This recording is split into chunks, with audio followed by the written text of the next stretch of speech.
Good evening and welcome to your Tuesday, June 11, 2024 edition of the Evening News. I am Jarrell Bryan. Let's take a look at some of the lead stories tonight. National Security Strategy evolving President Ali as US $11.5 million patrol vessel commissioned. PS May Thomas sent on leave as government engages US on sanctions against Guyanese. Second round of submissions to be made to ICJ in Guyana, Venezuela border case. FORDE flags irregularities and brazen flouting of rules in PNC nomination process. And 65-year-old man found dead in PALMYRA Canal. Now for the news in detail. With the commissioning of the US $11.5 million Metal Shark patrol vessel that arrived in April, President Dr. Irfaan Ali has signaled that Guyana's national security strategy is rapidly evolving to better equip the country to face modern threats. Here is our lead story tonight. On Tuesday, the Guyana Defense Force (GDF) Coast Guard officially welcomed the 115 Defiant monohull patrol vessel into its ranks. The vessel, which was built by United States-based Metal Shark boats to the tune of US $11.5 million, will patrol Guyana's exclusive economic zone (EEZ). Delivering the keynote address, President Dr. Irfaan Ali made it clear that the boat represented not just the tripling of the GDF's capital budget, but also the evolving of the country's national security strategy. Guyana's national security strategy is evolving to address the dynamic and multifaceted challenges of the modern era, with particular focus on the protection of our exclusive economic zone. Between 2020 and 2023, we've expended $11.4 billion in recapitalizing the GDF. Between 2020 and 2023, we've invested more than $8 billion in major acquisitions and infrastructural development of the Air Corps and the Coast Guard. And for this year, we've increased the capital expenditure of the force from $3.7 billion in 2023 to $20 billion. This substantial investment reflects our efforts at ensuring that the GDF is well equipped to meet contemporary security challenges. The Commander-in-Chief also hailed the legacy left by Colonel Michael Shahood, one of 5 GDF officers who lost their lives last year in a helicopter crash and for whom the vessel is named. I want to recognize all of you, but more importantly, I want to recognize this significant opportunity that we collectively have, and we have taken hold of the opportunity in naming this vessel after one of the finest and most courageous officers to grace the Guyana Defense Force, the late Colonel Michael Shahood. Shahood dedicated his life to the defense of our country and paid the ultimate sacrifice, perishing alongside his esteemed colleagues in that untimely helicopter accident. Their bravery and commitment will never be forgotten. Meanwhile, U.S. Ambassador to Guyana Nicole Theriault lauded the government for taking such a step in being able to ensure it can protect its maritime spaces. With the commissioning of this near-coastal patrol vessel, the GDF will have extended range and advanced capability to conduct maritime patrols along the coast and into the EEZ. The commissioning of the Shahood signals the government of Guyana's strong commitment to the rule of law and the rules-based international order. With the arrival of this state-of-the-art vessel, Guyana is not just acquiring a physical asset. Metal Shark, the US-based manufacturer, will also work with the GDF Coast Guard to operationalize this strategic asset. And the company will continue to play a supporting role in the growth and modernization of Guyana's Coast Guard. Jarrell Bryan, The Evening News. The U.S. Department of the Treasury's Office of Foreign Assets Control today announced sanctions against members of one of Guyana's wealthiest families, Nazar Mohammed and his son Azruddin Mohammed, and their company Mohammed's Enterprise. In this Luanda McAllister report, we hear that Guyanese government official May Thomas has also been sanctioned and has been sent on leave. Facing sanctions are businessman Nazar Mohammed and his son Azardin Mohammed, their company Mohammed's Enterprise. Two other entities owned by the Mohammed's family, Azadi's World and Team Mohammed's Racing Team, also faced sanctions. Mate Thomas, who is the permanent secretary for the Ministry of Labour, was also sanctioned. In announcing the sanctions on Tuesday, the U.S. Department of the Treasury's Office of Foreign Assets Control said the individuals allegedly played roles in public corruption in Guyana. The statement reads, and I quote, "Today's actions underscore our commitment to holding accountable those who seek to exploit Guyana's underdeveloped gold sector for personal gain." End quote. Moreover, the Under Secretary of the Treasury for Terrorism and Financial Intelligence, Brian Nelson, said, and I quote, "Treasury, in close coordination with our partners in U.S. law enforcement, will continue to take action to safeguard the U.S. financial system from abuse by corrupt actors." End quote. The statement further outlined that these actions were conducted in coordination with a number of agencies including Homeland Security Investigations New York, Organized Crime Drug Enforcement Task Force, Custom and Border Protection Office and Intelligence New York Operations, and the Federal Bureau of Investigation's Miami Field Office. Meanwhile, the Guyana government has issued a statement detailing that the Ministry of Finance and relevant statutory agencies, including the Guyana Revenue Authority, will be requesting additional information on the matters with a view to aiding local law enforcement agencies. Moreover, the government said it takes very seriously the claims contained in the U.S. press release and will continue to engage relevant entities on these matters. Additionally, the government will continue to work with the United States government on all matters of mutual interest, including the respect for the rule of law and order. In the meantime, Permanent Secretary Thomas has been sent on leave with immediate effect. Lawanda McAllister for the Evening News. A second round of submissions is expected to be made to the International Court of Justice, ICJ, in the Guyana-Venezuela border case following a meeting between agents on both sides with the World Court to determine the way forward. Here are the details. On Tuesday, the International Court of Justice, ICJ, convened a meeting with representatives of both Guyana and Venezuela on the border case. The meeting, which was overseen by ICJ President Judge Nawaf Salam, was to determine the way forward since Venezuela had submitted its counter-memorial on April the 8th. It was agreed by both sides that a second round of written pleadings were necessary. Where the two sides differed, however, was on the time period to make such submissions. Guyana proposed a 6-month period from April, while Venezuela requested a 12-month period that would have been extended to October 2024. While Venezuela claimed that the 12-month period was necessary given the case's complexity, Guyana's side argued that this request was excessive. Ultimately, it was decided that the World Court will eventually issue an order setting timelines for both parties to make their submissions. Guyana had submitted its memorial since March 2022, and Venezuela was given until April 2024 to submit its own counter-memorial. Venezuela made its submission on the very last date it was given to do so. This came after 2 attempts by Venezuela to challenge the court's jurisdiction to hear the matter, both of which had been overturned. Since 2018, Guyana had filed a case with the ICJ seeking a definitive ruling on the validity of the 1899 arbitral award, which had established the border between the two countries. Jarrell Bryan, The Evening News. Candidate for the leadership position of the People's National Congress, Roysdale Forde, and his supporters have raised concerns about the integrity of the process that was employed on Nominations Day, citing several irregularities and instances where the rules were brazenly flouted. Find out more in this Michael Henry report. The People's National Congress held its nomination day on Monday at Congress Place, with the delegates nominating party executives, including incumbent leader Aubrey Norton, parliamentarian Roysdale Forde, as well as Carl Greenidge and retired Rear Admiral Gary Best for the post of leader.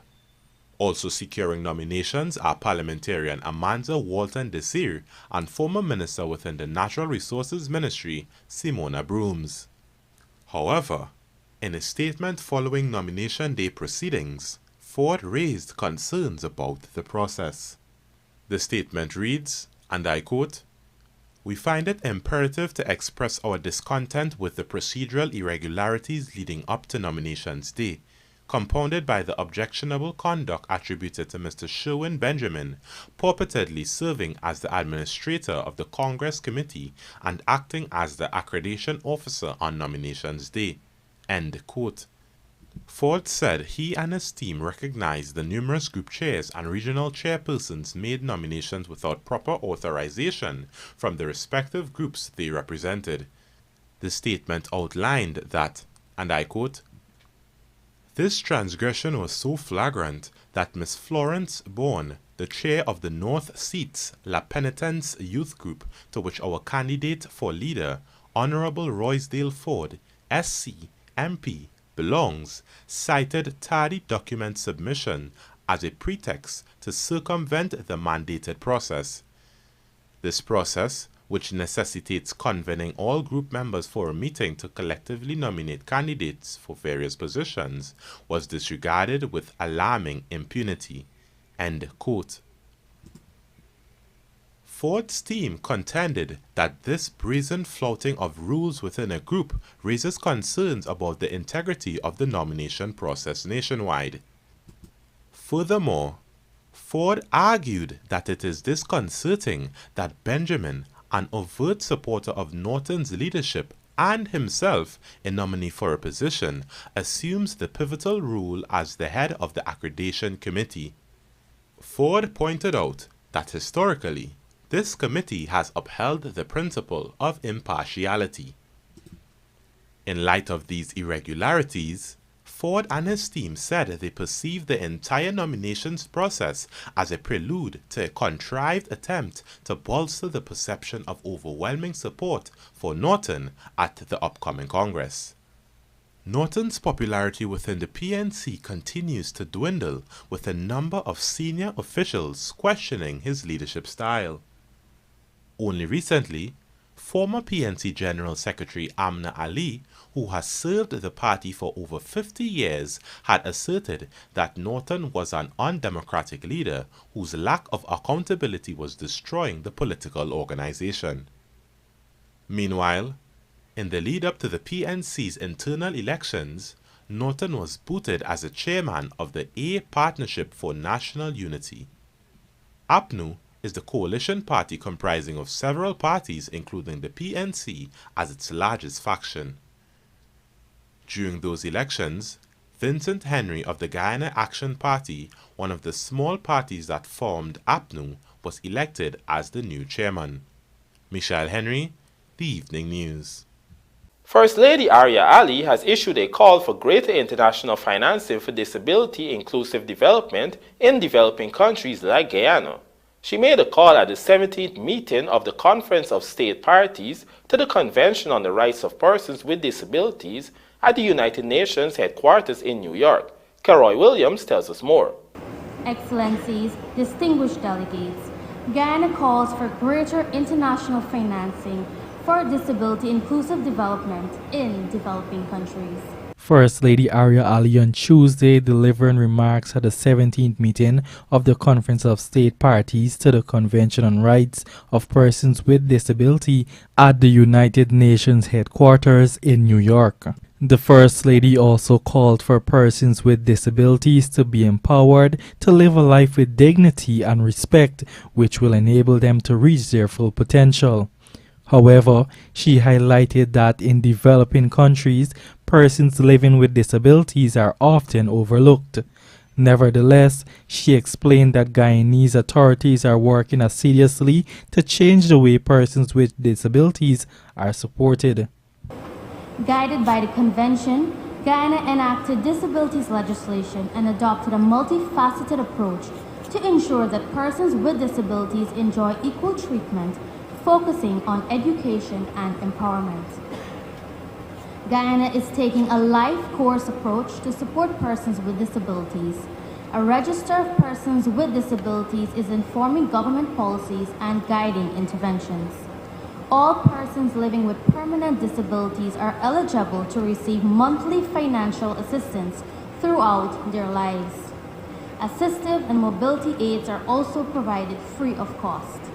We are providing specialized support for children through widespread training of teachers. In 2023, Guyana established the Mahika Disability Complex, a training and empowerment center which provides vital skills training. This is complemented by business grants and interest-free loans. As First Lady of Guyana, I am leading an initiative to establish a business center to advance financial independence and economic empowerment of persons with disabilities who will offer a range of products and services to Guyana's growing consumer markets. In the digital age where technology holds unprecedented power to bridge gaps and foster inclusion, Guyana is placing emphasis on enhancing digital connectivity and using technology to provide learning opportunities for persons with disabilities. Developing countries with limited human and financial resources face major challenges in providing necessary support for persons with disabilities. Limited institutional, technological, and financial capacities remain barriers in small economies with competing demands. Meanwhile, the First Lady's delegation to the international event comprised Ganesh Singh, Program Manager for the Guyana Council of Organizations for Persons with Disabilities, Ravin Singh, the Director of Projects, Policy and Public Affairs at the Office of the First Lady, and Dr. Aryan Mangar, the Director of Disability and Rehabilitation at the Ministry of Health. For the evening news, Kelroy Williams. Coming up, 8 months later, police pursuing international leads in fatal collision accident, and ILO to work with Guyana to enhance worker safety in growing oil and gas sector.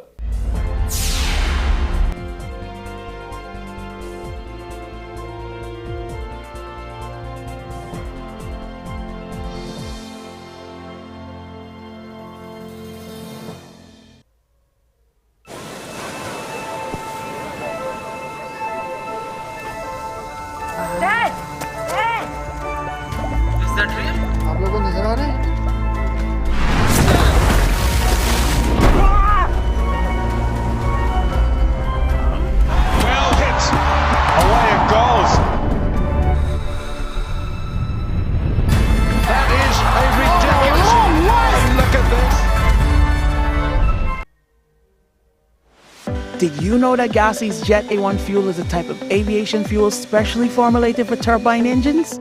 Jet A1 fuel is safer to handle and transport than any other fuel types due to its high flash point and low volatility. It also boasts a high energy content, enhancing aircraft performance and efficiency. So whether traveling for business or pleasure, choose Guyana's Jet A1 fuel for a safe, reliable and efficient flight.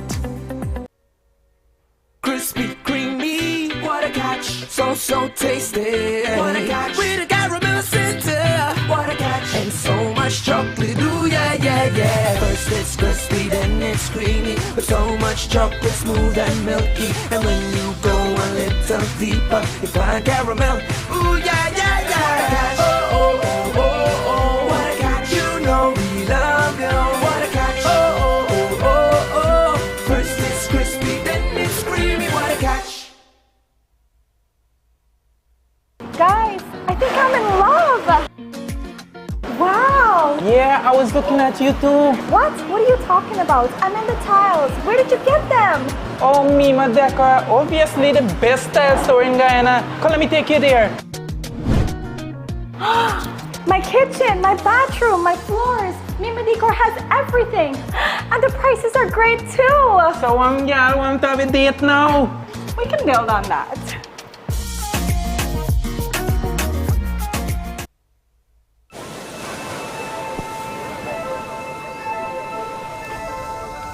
Dad! Is that real? आप लोगों को नजर आ रहा है?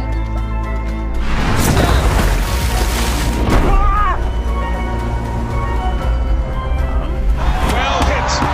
Away it goes. That is a ridiculous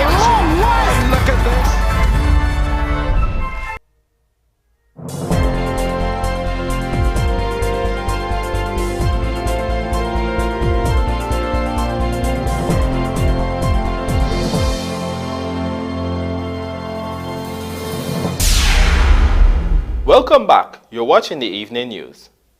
The body of an elderly man was this morning found in a canal next to his home at Palmyra, Region 6, East Berbice Quarantine. Our Berbice correspondent Andrew Carmichael reports. The dead man has been identified as 65-year-old Ralph Apaya of 97 Public Road, Palmyra. His body was on Tuesday morning at around 8 hours discovered in a canal next to his home. His wife, Pulmati Apaya, said she left him at home last evening to attend a wake in the community. She explained that the man suffered from a terminal illness. Whilst at the wake, she was told that her husband was seen on the road and claimed that he was going to a local shop to purchase cigarettes. Apaya believes that her husband seized the opportunity with her not being at home to go out and purchase alcohol. So when I left for coming home, as Jose coming home, I see the door open. So I'm saying, Ralphie, you left the door open. The time you say lock this door, how you come, and then you left the door open. So when we watching when he there, he in there, right? So I tell Mr. Oh God, Andy, Mr. say, Daddy, come home yet. So I'm saying, and he see coming this way, so he must come. He must be gone up now, Palmyra, you know. So the bike starting all over. The woman who works as a caregiver for the elderly says she was told by persons in the community that her husband was seen going in the direction of the shop but was not noticed returning. The search for him lasted throughout the night. This morning I get so tired I can't go to work. So I got looking food, so the wife started looking at it. My granddaughter coming now, she see people pull on the bridge. So she said, grandmother, you see grandfather? I say, oh yeah, whole night I will look free. I will see them left for a shop and then we look and come back and then so she said, oh God, the time I said, what shop today? I said, well, bread. They said, oh God, it's me. The police were summoned and inspected the body after it was pulled from the canal. Apaya says while she is not suspicious, investigators explained the marks which were discovered on the body. The officers said they can see how he fought. You know, he got hard on his hair, then he gets a bruise, so he tried to scramble, you know. He tried to scramble for come up, but you know, by he must, you know, thing on a lot. So, Thomas said, I understand, like, but like, you know, you can't catch a lady to know that, you know, he know me left lying down. He know me give you tablet medication and put you to sleep. I'll make sure baby see that everything is okay because of the use pampers and because we can't without the pampers. Apaya lives to mourn his wife and 3 children. The couple had been married for 45 years, and a autopsy is expected to be conducted on the body. Andrew Carmichael, The Evening News. 8 months after 25-year-old Adsel Innes, a sand truck driver from Borma, Maikoni, was struck and killed, allegedly by an overseas-based Guyanese at Collagen Public Road, East Coast Demerara, police are working on leads both internationally and locally to close the case. Luana McAllister tells us more. Commander of the East Coast of Demerara District Senior Superintendent Kali Parshram confirmed that the investigation into the death of 25-year-old Adsel Innes remains active. On September 22, 2023, at 4 hours 30, Innes had stopped his motor lorry near Chico Ramos gas station at Collagen on the east coast of Demerara. As he disembarked, he allegedly stepped into the path of a black Toyota field wagon and was knocked down. The driver fled the scene and Innes was pronounced dead upon arrival at the Georgetown Public Hospital. Days later, police located a vehicle, PAD 9709, with substantial damage believed to be involved in the hit and run. The car was found in Victoria, East Coast Demerara, and was taken to the Coven John police station. The car owner was taken into custody, and it is believed that at the time of the fatal accident, a man named Rayon Rodney was operating the vehicle. Rodney, who had come to Guyana for his grandmother's funeral, allegedly left the country on the very night of the accident. He is currently the prime person of interest in this active investigation. In fact, the evening news understands that the man's family has been cooperating with the police to have him located. Contacted on Tuesday for an update on the investigation, Commander Parshuram revealed that a police file was submitted to the Director of Public Prosecutions. However, the DPP had advised that there were some details that needed to be clarified. Furthermore, the commander revealed that the police are working on leads both locally and overseas as the investigations continue. The file is expected to be returned shortly to the DPP. Lawanda McAllister, reporting for the Evening News. The International Labour Organization, ILO, has signaled its commitment to working with the Guyana government through the Labour Ministry to enhance worker safety in the country's growing oil and gas sector. This commitment was made by the Director General of the ILO, Gilbert Hongbo, during talks with Labour Minister Joseph Hamilton on the sidelines of the 112th session of the International Labour Conference, ILC, being held in Geneva from June 3rd to 14th, 2024. Details in this Trishelle Sobers report.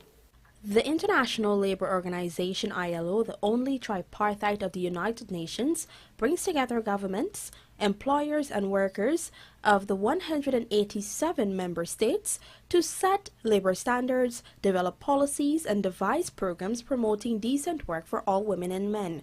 Minister of Labour Joseph Hamilton is currently in Geneva, Switzerland for the 112th session of the International Labour Conference. Whilst there, Minister Hamilton facilitated talks with Director General of the ILO, Gilbert Hongbo, where they discussed collaboration aimed at improving workers' safety in Guyana's growing oil and gas sector. According to reports, the collaboration with Guyana is part of efforts to enhance the delivery of technical and vocational education and training countrywide, which will be transferred into the oil and gas sector. It was previously noted that approximately 6,000 Guyanese are actively working in the sector locally. Of that number, over 900 individuals are employed as plant and machine operators, 1,203 as professionals including accountants, lawyers and engineers, and another 485 as technicians. These persons account for over 65% of the sector's workforce, owing to the approval of more than 29 local content master plans to date, in keeping with the provisions of the Local Content Act of 2021. Nevertheless, the Guyana government is still forging ahead with plans to train more Guyanese to take up various posts.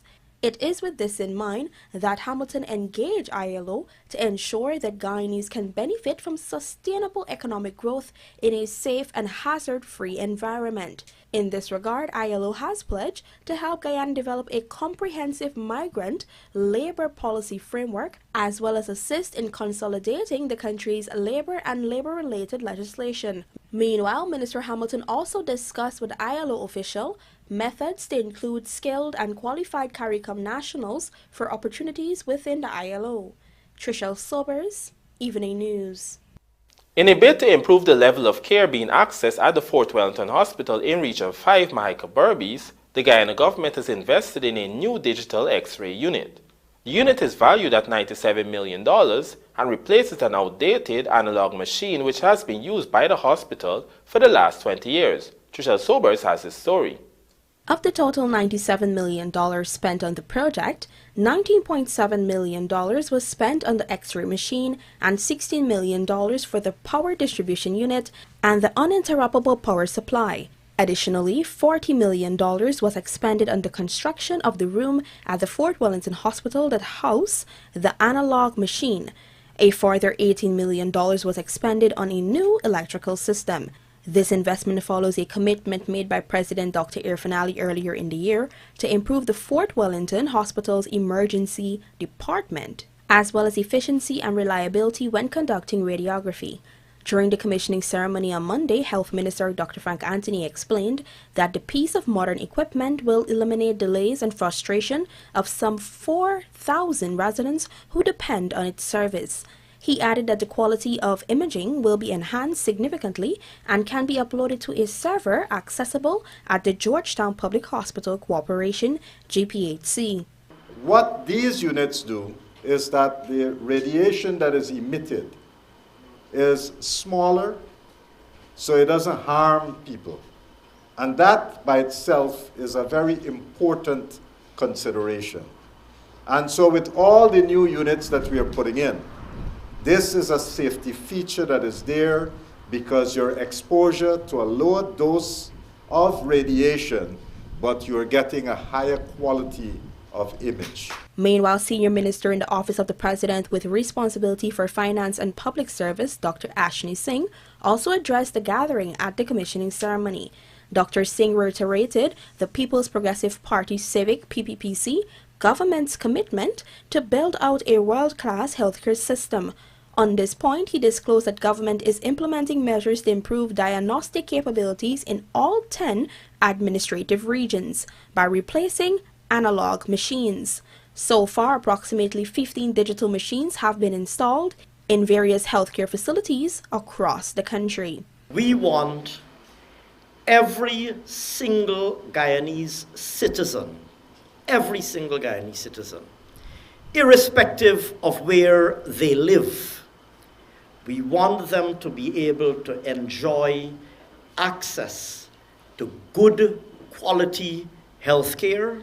A critical aspect of getting us to that point is to ensure, first of all, access, building out facilities. And Minister Anthony will no doubt speak about this more when he comes to the podium.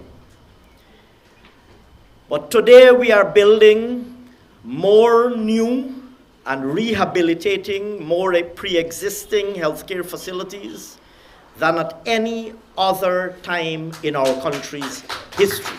Further, through the Ministry of Health, government is also replacing ultrasound equipment nationwide to enhance diagnostic capability at various facilities. Trishelle Sobers, Evening News. And now for a look at the bridge reports. The Demerara Harbour Bridge will be closed to vehicular traffic on Wednesday, June 12, 2024 at 22 hours for a period of 1.5 hours. Meanwhile, the Berbice River Bridge is expected to be closed at 7 hours 40 on Wednesday, June 12, 2024, also for a period of 1.5 hours. Tahir Ayub Pretorius returned to Guyana Amazon Warriors for 2024 and Hussein confident of West Indies' chances against New Zealand. Details of these stories and more coming up in the Sportscast sponsored by McCorp.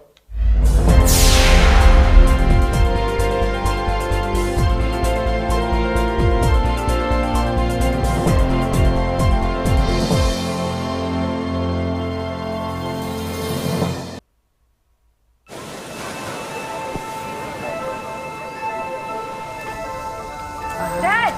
Dad! Is that real? आप लोगों को नजर आ रहे हैं?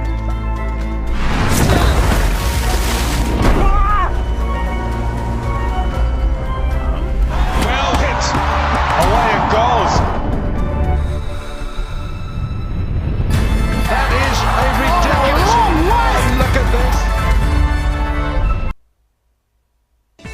Dreaming of owning your own home? Then come into Hand in Hand Trust Corporation and turn your dreams into a reality. Simply apply now for a residential or commercial mortgage to either purchase, construct, or renovate a new building or an existing one.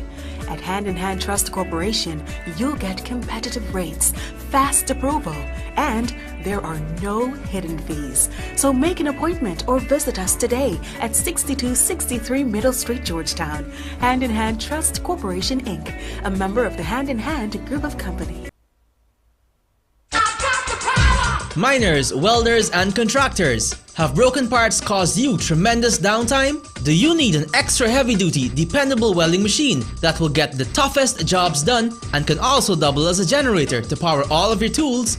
Well, your #1 industrial solutions provider Sylvie's has you covered. We currently have in stock the Hobart Champion Elite Arc Welder and Generator. This capable electric start generator produces up to 11,000 watts of AC power to run tools, work lights, or backup power during an outage. It can simultaneously deliver 150 amps weld output and 8,000 watts of generator power and can run up to 14 hours on one 12-gallon tank of gas. This portable generator handles mild steel, stainless steel, and cast iron iron with a maximum thickness of ½ inch in a single pass. So what are you waiting for? If you can't make it to our 31 High and Hatfield Streets Georgetown location, we can deliver. Give us a call on 227-6226 or WhatsApp us on 623-7755 or visit our website sylviesonline.com. Sylvie's Industrial Solution, proudly serving Guyana for over 4 decades.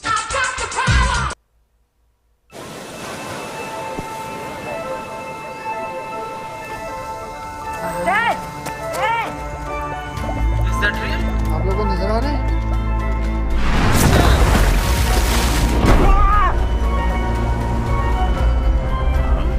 Well hit. Away it goes. That is a ridiculous. Look at this. Dodger jams the ball. Down by 2. Maybe we just went.